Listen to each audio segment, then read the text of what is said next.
Chapter 3, the sovereignty ratio. Bitcoin declares independence. In Chapter 2, we followed the great rotation from weakening equity structure towards strengthening Bitcoin demand. Now we ask a deeper question. How did Bitcoin break free from the Nasdaq? For most of its life, Bitcoin moved with technology stocks, rising harder when they rallied and falling faster when they fell. This correlation led analysts and institutions to treat Bitcoin as a leveraged Nasdaq. It was a simple classification, and for a time, it appeared to work. But that view assumed Bitcoin had no internal fundamentals of its own. In 2026, the orbit broke.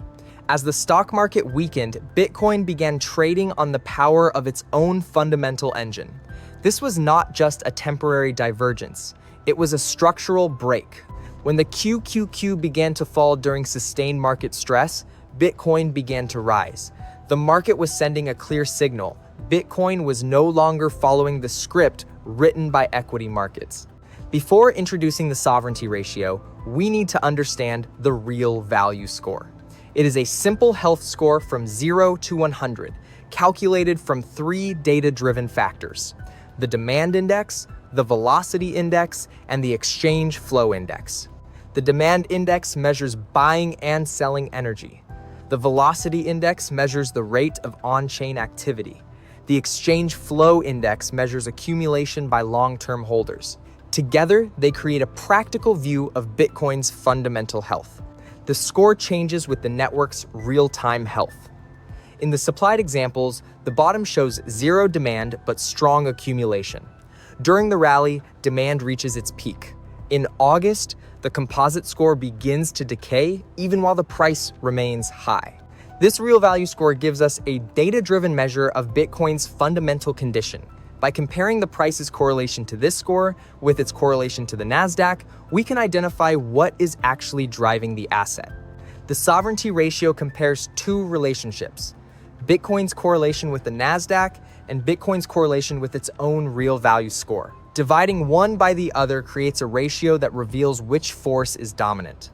The ratio becomes a market lie detector. Below 1, Bitcoin remains more influenced by technology stocks. Above 1, its own fundamentals are becoming dominant. When the ratio turns negative, Bitcoin is moving with its fundamentals and against the risk market. The supplied table shows the structural break. In the first period, Bitcoin's correlation with the Nasdaq was positive at plus 0.80, producing a ratio below 1. In the second period, Nasdaq correlation inverted to minus 0.60, while correlation with Bitcoin's fundamentals rose to plus 0.90. The ratio flipped to minus 1.50. Across the cycle, the transition occurred in 4 phases. First, Bitcoin behaved largely like a tech asset. Second, its own fundamentals began to matter equally. Third, it responded more to internal demand and utility than to equities. Fourth, the ratio turned negative as Bitcoin rose while the Nasdaq weakened. The timeline moves from risk-on behavior to balance to decisive decoupling and finally to negative sovereignty. This is the visual story of Bitcoin developing its own gravitational pull.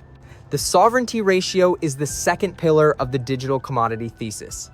Bitcoin is no longer simply a satellite orbiting the Nasdaq. Its demand, utility, and scarcity are becoming independent forces. The answer to how Bitcoin broke free is clear: through a structural inversion of correlation. To recap, we measured fundamental health with the real value score, compared it with Nasdaq correlation, and identified a structural inversion. In Chapter 4, we ask why capital chose Bitcoin instead of gold. This conversation is for educational purposes only and not financial advice. Past performance does not guarantee future results, and investing involves risk. This is an invitation to learn, not a recommendation to invest.